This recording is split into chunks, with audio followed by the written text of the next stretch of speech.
Imagine being 7 years old, trapped in a dark, twisting chimney, barely wide enough to breathe. Your only job is to climb higher while soot scratches your skin and fire burns below. If you hesitate, you risk punishment or death. This wasn't a nightmare. This was work, and most children never came out alive. When people hear chimney sweep, they picture cheerful boys on rooftops, covered in soot, smiling under the sun. That image is a lie. The real job was silent, brutal, and deadly.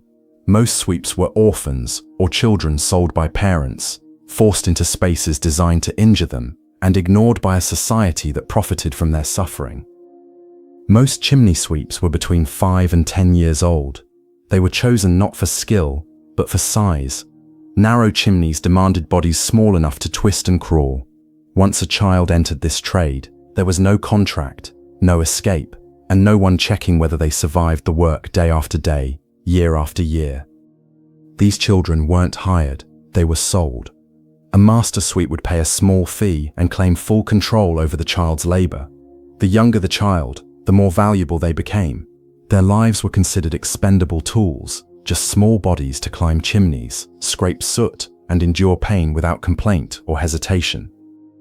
Builders designed chimneys, narrow and twisting, intentionally or not, to improve heating efficiency. Adults couldn't fit. Children, small and flexible, were the only solution. The narrower the chimney, the smaller the child needed. This made their work incredibly dangerous, scraping walls, inhaling soot, climbing blindly, with no light, no ladder, and no margin for error.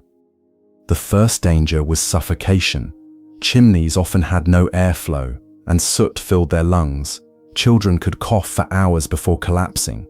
If they hesitated or cried, the master sweep sometimes lit a fire beneath them to force movement.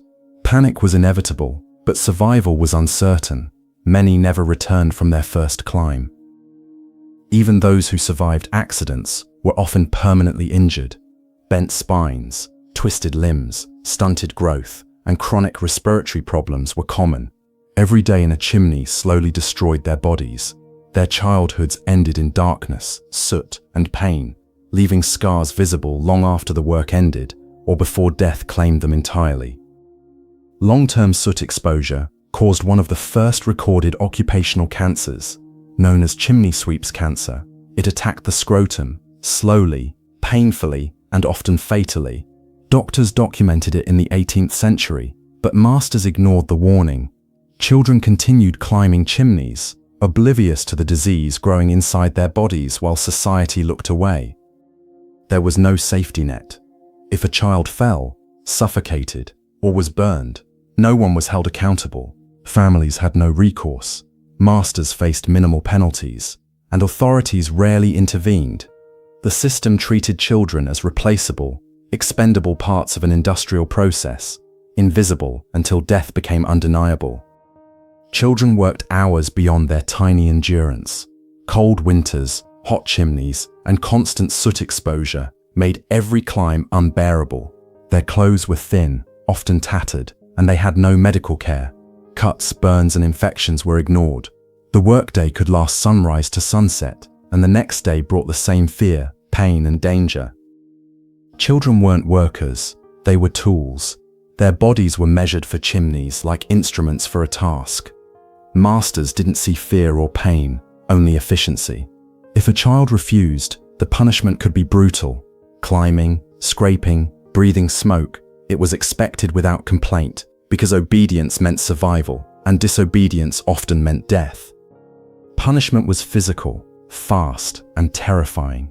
Children who hesitated might be struck, tied, or forced further into the shaft. Some masters lit small fires beneath the chimney to force movement. Every day, children balanced survival and compliance, learning that one wrong move could cost them their life. Fear became their constant companion. The suffering was silent. Neighbors rarely saw it. Families couldn't intervene. The children spoke little, fearing punishment or shame.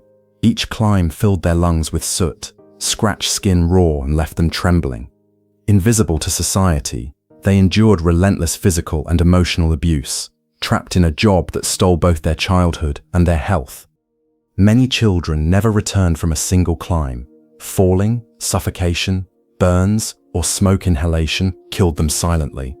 Others survived the immediate danger, only to develop chronic illness or cancer later. Their deaths were recorded as accidents or ignored entirely, while masters continued using the next child, repeating the cycle of danger and exploitation endlessly. Chimney sweep's cancer didn't appear immediately.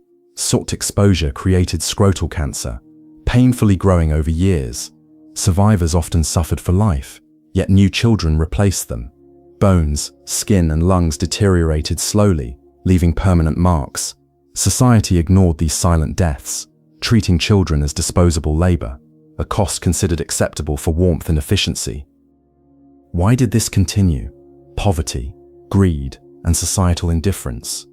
Rich homeowners wanted warm chimneys cheaply. Laws existed, but were weakly enforced. Masters exploited loopholes. Orphans and poor children had no voice. The system rewarded cruelty, punished curiosity, and made tragedy routine.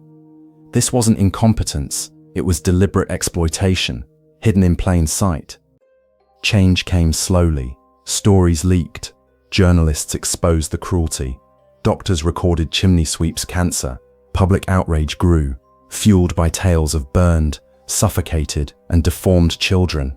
Yet enforcement lagged, and illegal child labor persisted for decades. Reform required attention, documentation, and societal pressure before the cycle of death finally slowed. Mechanical sweepers eventually replaced children, slowly making chimneys accessible without human bodies.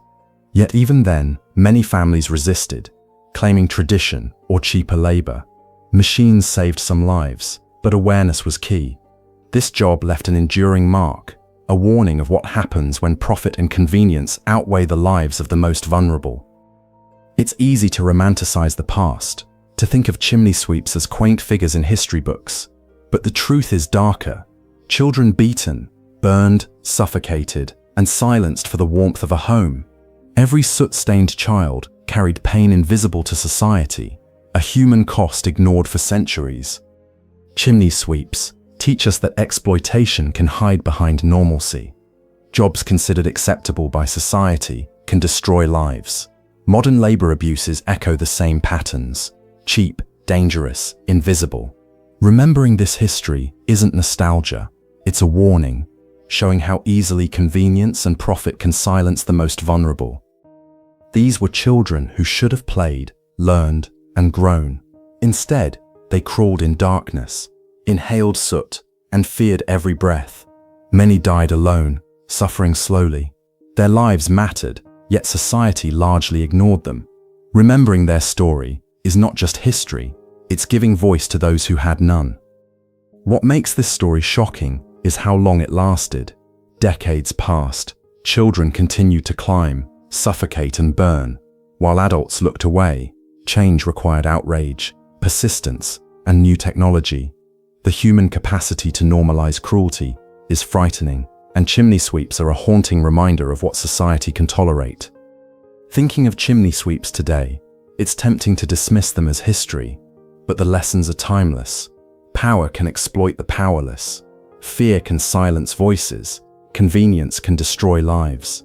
Remembering their story forces us to see how far humanity can bend in the pursuit of warmth, profit, and routine. Next time you see a chimney or hear stories of jobs from the past, remember the children who crawled inside. They were real, terrified, and often never came back. Their suffering shaped history, and their voices demand we never forget.